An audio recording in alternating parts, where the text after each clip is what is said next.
বিসমিল্লাহির রহমানির রহিম। মানুষের জীবনের সবচেয়ে বড় নেয়ামতগুলোর একটি খাবার।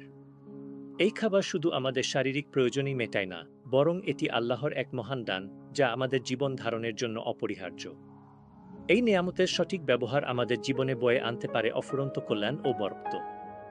কিন্তু জানো, খাবারের মধ্যে শুধু স্বাদ নয়, বরকতও আছে, যদি আমরা খাই ইসলামিক পদ্ধতিতে।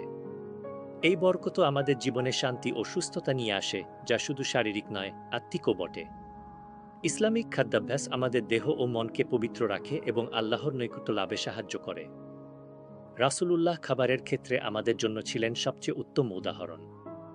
তার খাদ্যাভ্যাস ছিল পরিমিত, স্বাস্থ্যকর এবং আল্লাহর প্রতি কৃতজ্ঞতায় পূর্ণ। তিনি শুধু নিজের জন্য নয়, বরং উম্মাহর জন্য একটি আদর্শ জীবনধারা রেখে গেছেন, যা অনুসরণ করে আমরাও বরকত লাভ করতে পারি। তিনি কখনো পেট পুরে খাননি, বরং পরিমিত আহারের উপর জোর দিতেন। এই অভ্যাস আমাদের শরীরকে সুস্থ রাখে এবং অতিরিক্ত ভোজন থেকে বিরত রাখে, যা আধুনিক বিজ্ঞানেও প্রমাণিত।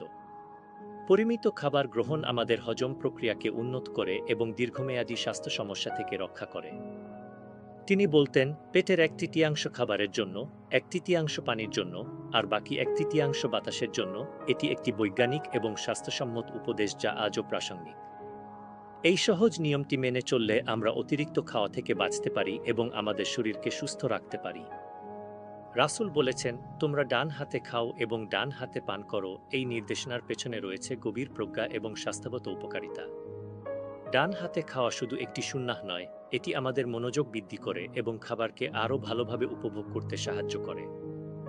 আজকের বিজ্ঞানও বলে, ডান হাতে খাওয়ার মাধ্যমে মনোযোগ বাড়ে ও হজম শক্তিশালী হয়। এটি কেবল একটি সুন্নাহ নয়, বরং একটি স্বাস্থ্যকর অভ্যাসও বটে। ডান হাতকে পবিত্র ও শক্তিশালী মনে করা হয়, যা খাবার গ্রহণের সময় ইতিবাচক প্রভাব ফেলে। নবী ধীরে ধীরে খেতেন, খাবার চিবিয়ে খেতেন। এই অভ্যাস খাবারকে ভালোভাবে হজম করতে সাহায্য করে এবং পুষ্টি শোষণ বৃদ্ধি করে। দ্রুত খাবার খেলে হজমের সমস্যা হয় এবং শরীর প্রয়োজনীয় পুষ্টি থেকে বঞ্চিত হয়, তাই ধীরে খাওয়া অত্যন্ত গুরুত্বপূর্ণ।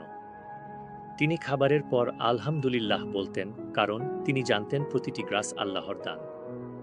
এই কৃতজ্ঞতা আমাদের মনকে শান্ত রাখে এবং আল্লাহর প্রতি আমাদের বিশ্বাসকে দৃঢ় করে। কৃতজ্ঞতা প্রকাশ আমাদের মানসিক শান্তি এনে দেয় এবং আল্লাহর রহমত বৃদ্ধি করে।